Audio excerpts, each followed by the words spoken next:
to approve. Second. All those in favor? Aye.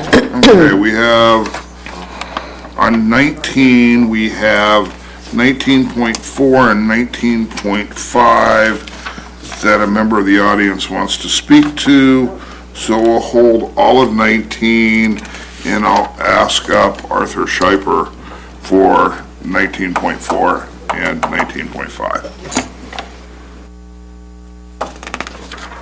Just a second.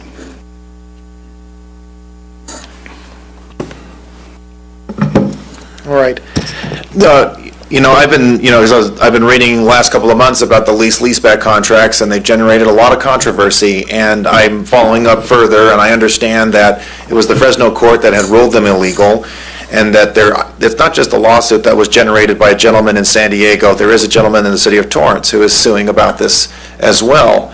I spoke to two of the gentlemen over here on this side about what 19.4 and 19.5 are doing.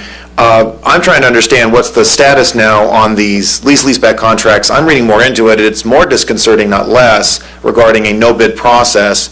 And then some of the details to me seem more devilish the more I look at them. What's going on with these two items? What's the status on these contracts? And what's the outlook going forward on this? Is there any blowback where the district is going to be expecting from the state or from that appeals process? What's going on?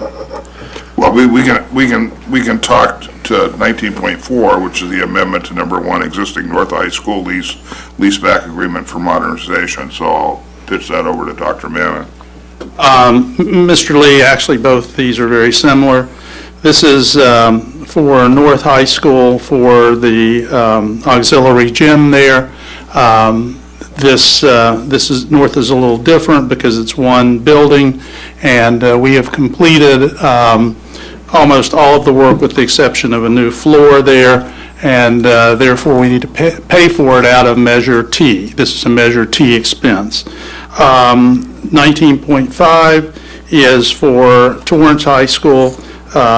This is for their auditorium renovation and also for the auxiliary gym. Both of those, both North High School and Torrance High School, are existing leaseback programs that are in place.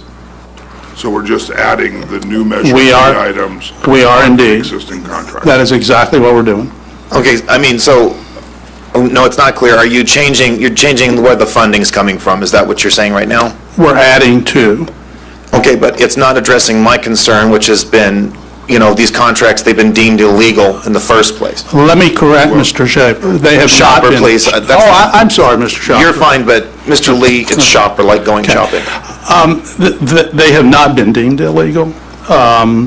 In fact, our contract went to the second appellate court. Second appellate court sent it back to the lower court, but did not have an issue with leaseback. In fact, you can do leaseback in the state of California right now if, in fact, the contract conforms to the issues that were related to the Fresno case. So I think you cannot really say it's illegal. Okay, is it still, because I was looking at one aspect, it's saying that it's still being, the appellate court kicked it back to trial. It still hasn't been deemed finally acceptable or not acceptable. Is that correct? It's still in limbo, basically. No.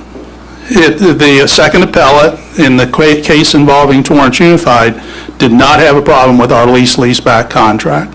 What came back to the Superior Court was a conflict of interest, which is under litigation right now, and which I'm not going to discuss because it's under litigation. And that's because I've spoken to the individual, and I won't say further, because that person didn't want to be recognized at this time. Okay. But I think that certainly deserves to be. I'm sorry that we're not on a live broadcast right now. I think this is an issue that it hasn't been settled precisely for what you've shared. When I look at the details of it, it is very disconcerting that there's a no-bid process here. That's not acceptable. I mean, we've seen the back and forth going on over Richardson, and that was commendable. And we see how residents in that area weren't even on the site committee. I just think that more people should be made aware that there were a lot of questions that came up about this. For the things I've read, and I appreciate, Dr. Mannon, your feedback on this, but there's more questions than answers now, and it sounds to me, coming from a resident in the city who's still suing on this matter, it's not settled. And And to me, that's at least something that needs to be made aware. Thank you very much. Okay, do we have a motion on number 19? So moved. Second. All those in favor? Aye. Now I lost my place. I got it there. So we got through that, we got through that, we got through that. Okay, board calendar, so that's all up there, doing what it's supposed to be doing.